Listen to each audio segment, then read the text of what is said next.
فجر کی نماز کے بعد 3 مرتبہ سورہ اخلاص، 3 مرتبہ سورہ فلق، 3 مرتبہ سورہ ناس۔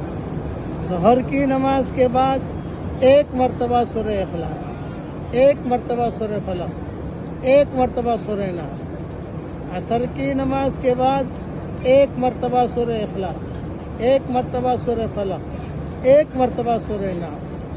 مغرب کی نماز کے بعد 3 مرتبہ سورہ اخلاص، 3 مرتبہ سورہ فلق، 3 مرتبہ سورہ ناس۔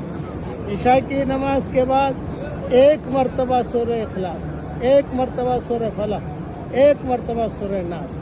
اتنا پڑھنے کا اہتمام کر لیجیے۔ یہ میں نے کئی حدیثوں کا مجموعہ بیان کر دیا، کئی حدیثوں کو ایک ساتھ میں نے جوڑ لیا ہے۔ اس کا اہتمام کریں، ہر قسم کی انشاءاللہ پریشانیاں دور ہوں گی اور اللہ تعالیٰ